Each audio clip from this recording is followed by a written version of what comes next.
रिया अपने कमरे से निकली और कानों में झुमके डालते हुए अपनी भाभी को आवाज देकर बोली, भाभी, जैसा मैंने कहा था वैसा किया है ना? मेरी सहेलियां बस आती होंगी। इतना कहते ही दरवाजे की घंटी बजी।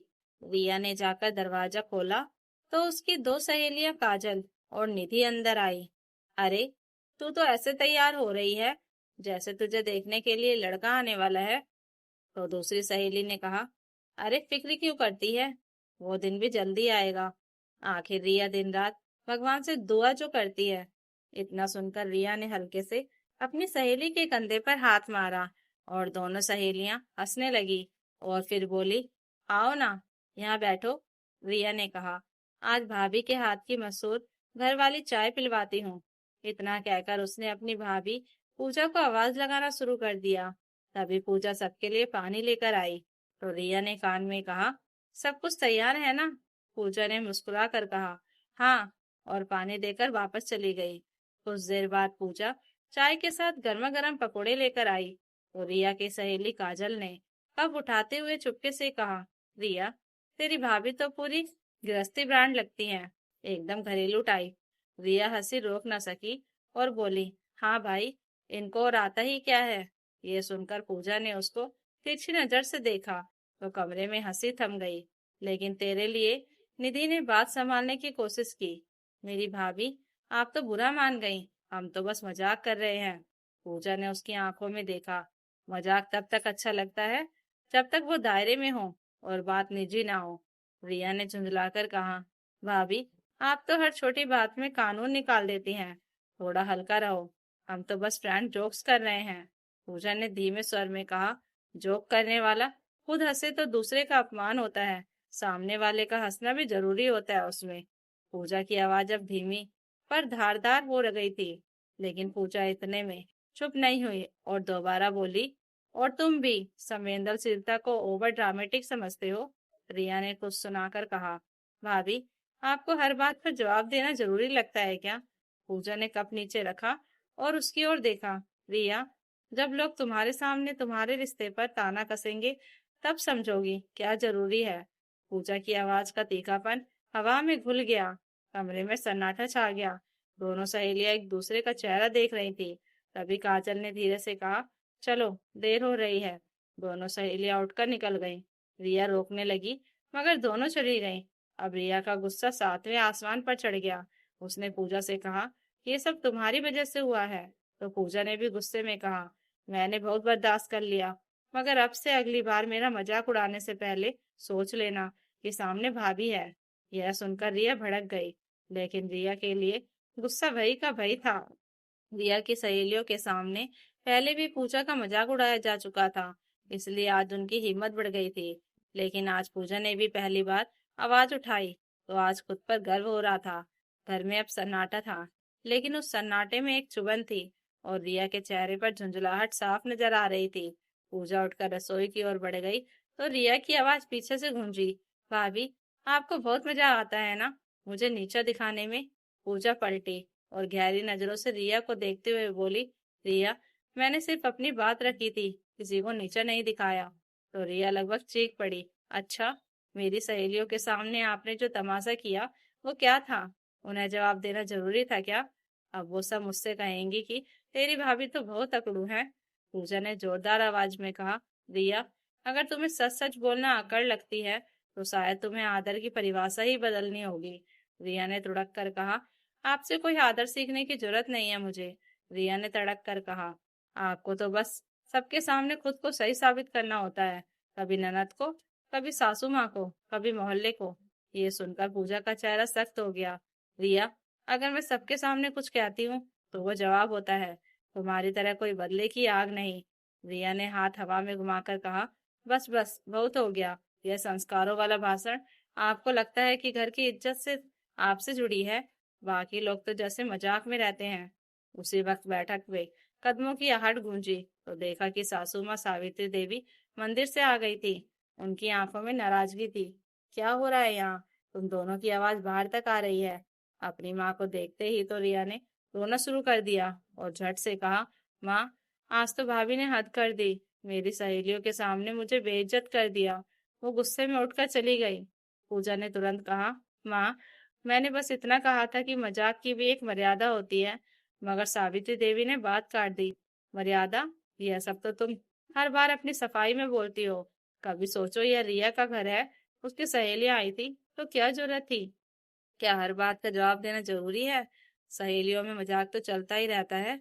यह सुनकर पूजा की आंखें नम हो गई। मम्मी जी, जब कोई इज्जत पर चोट करे तो चुप रहना मुश्किल होता है। सावित्री देवी ने हाथ नचाते हुए कहा, बस यही तुम्हारी समस्या है।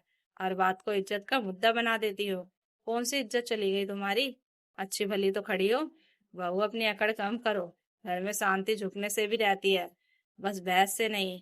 यह सुनकर पूजा की आंखें फटी रह गई।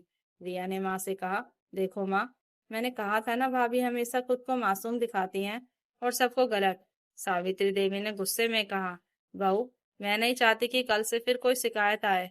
चाहे रिया कुछ भी कहे, बस तुम चुप रहो, समझी? पूजा ने सिर तो झुका लिया, मगर आंखों में कोई चिंगारी लग रही थी। उसने धीरे से कहा, ठीक है, मैं चुप रहूंगी, लेकिन अगर किसी दिन चुप्पी टूट गई तो शायद सबको मेरी आवाज की गूंज बर्दाश्त ना होगी। रिया मुस्कुराई। तीखी मुस्कान के साथ वह बोली, वाह भाभी, अब तो धमकी देने लगी हो। पूजा ने उसकी ओर देखा। धमकी नहीं रिया, तुम्हें सावधान कर रही हूँ। मेरे चुप रहने का अर्थ यह नहीं है कि मैं कमजोर हूँ और तुम कुछ भी कर सकती हो। यह मुस्कुराहट कहीं आंसू में ना बदल जाए। इसके बाद कमरे में सन्नाटा पसर गया। सासू माँ पलटी, बस और कुछ सुनना नहीं चाहती मैं, कहकर वो अंदर चली गई। रिया ने भी मुंह मोड़ लिया और पूजा चाय की खाली ट्रे उठाकर फिर से रसोई में चली गई। बस इस बार उसकी चाल में पहले से ज्यादा ठनक थी। पूजा रसोई में दोपहर का खाना बना रही थी और उसके चेहरे पर जो तनाव था वो उसके इरादों की मजबूती को लेकर था कि अब वो किसी के आगे नहीं झुकेगी। बहुत हो गया दूसरों के सामने कमी निकालना और नीचा दिखाना। अब वो किसी को ऐसा मौका नहीं देगी। शाम के समय पूजा चुपचाप कमरे में बैठी थी। तभी तक अभी तक सासू माँ और रिया का हर शब्द पूजा के कानों में गूंज रहा था।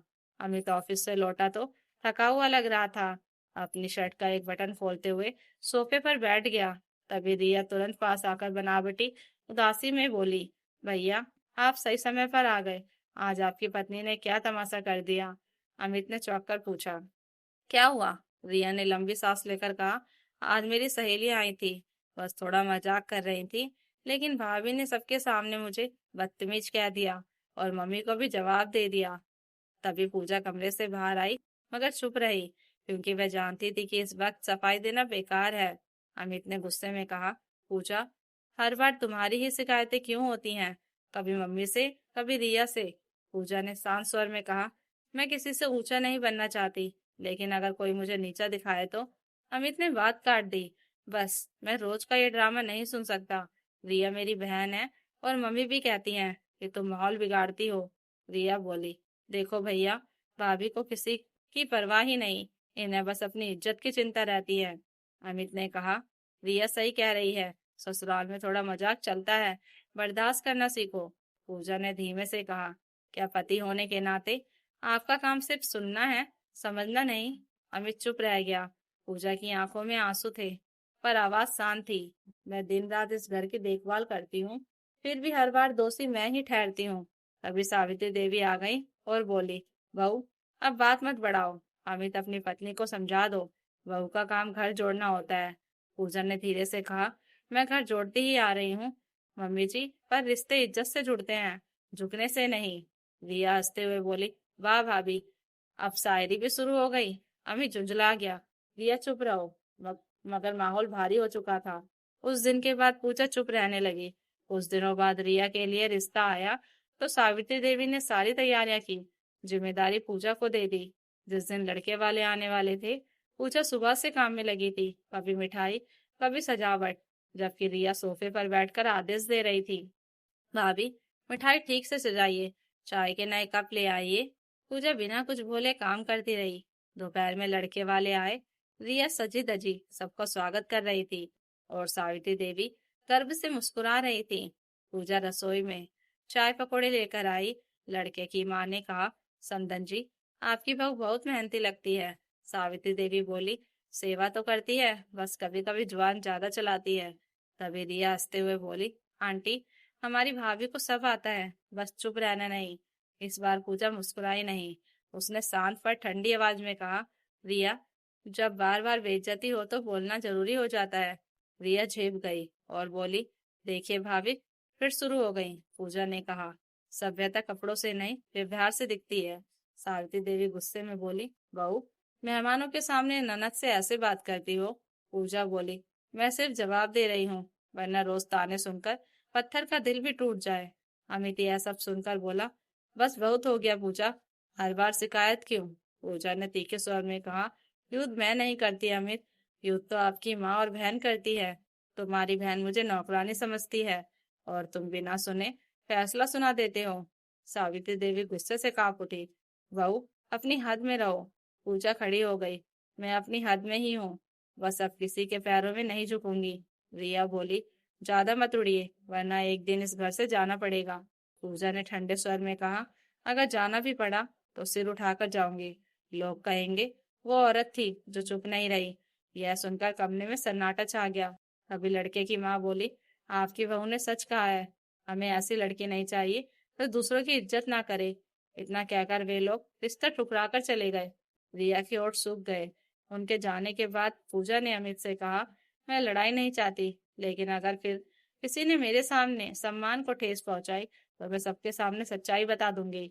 इतना कहकर वह कमरे में चली गई। उस दिन के बाद घर में कोई भी उसकी हंसी नहीं उड़ाता था। अगले दिन पूजा चुपचाप रसोई में खाना बना रही थी। उसकी चुप्पी से घर के सब लोग डर रहे थे। तभी वह बाहर आई और बोली, मैंने खाना बना दिया है, आप लोग खा लेना। वह कमरे में जाने लगी तो रिया ने उसका हाथ पकड़ लिया और रोते हुए बोली, भाभी, मुझे माफ कर दीजिए, आपकी खामोशी से घर टूट गया है। पूजा रुक गई। रिया रोते हुए बोली, मैंने हमेशा आपका मजाक उड़ाया क्योंकि मुझे लगा आप डरती हैं। अब समझ आया आप कमजोर नहीं थी, हम ही आपको गिराते रहे।